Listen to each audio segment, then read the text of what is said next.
Bismillah ar-Rahman ar-Rahim. One of the most important dates in the month of Moharram is the 25th of Moharram, which is the Shahadat and the Martyrdom of Imam Zainul Abidin alayhi salam. You can imagine that because he was so directly connected to Ashura and Moharram and Imam Hussaian alayhi salam, that Allah gave him the same month for his Shahadat. So he was poisoned by Hisham ibn Abdul Malik, and he in Medina, and he's buried in Jannatul Baqi with his uncle Imam Hassan alayhi salam and his son Imam Baqir and Imam Syed alayhi salam, his grandson.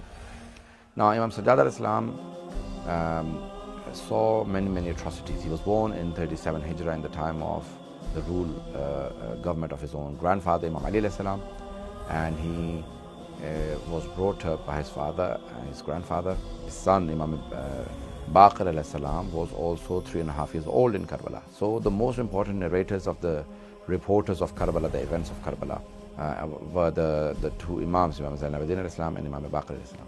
Imam Sajjad then went from Karbala to Kufa and to Damascus, and he saw all the atrocities, and on the way the things that he saw he explained, and he did not stop crying for the rest of his life. From 61 Hijrah till 95 Hijrah when he died, he cried continuously all of his life.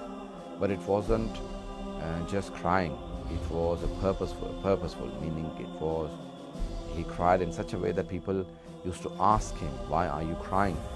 And then he would say, Qutila ibn Rasulullah Atshana, I'm crying because the grandson of the Prophet sallallahu alaihi wasallam was killed thirsty. He wasn't even given water. So he would cry in such a way that people were forced to ask, how much will you cry? How long will you cry for? And he would say that you have not done justice. Yaqub had 12 sons. He lost one son who was not even dead. He knew as a prophet that this son has gone to Egypt. And he cried so much that he lost his sight. He cried so much that he lost his sight. And he said that I lost 18 young men who had no parallel, no equal to them. And I lost them all in one day, likes of Abbas and Ali Akbar alayhi salam. And my father, Hussain ibn Ali, the greatest Shaheed.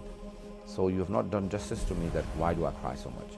So they said, but Shahadat is your inheritance, it is a part of your life. He said, yes, that is true. Martyrdom is something that we do not escape from, and it is our honor and our pride. But he said, going into the streets of Kufa and Damascus with your closest relatives, the daughters of Ali and Fatima alayhi salam, my aunts, my mothers and my sisters, that is not something that we inherit. That is not something that we have ever faced.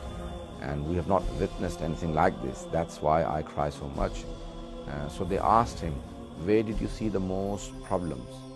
He said, Asham, Asham, Asham. 3 times he repeated the word Sham, meaning Syria. In Damascus, I saw the most difficult time. So Imam Sajjad al-Islam is the greatest witness of the atrocities carried out against the children of and the grandchildren of the Holy Prophet sallallahu alaihi wasallam. Thank you for listening.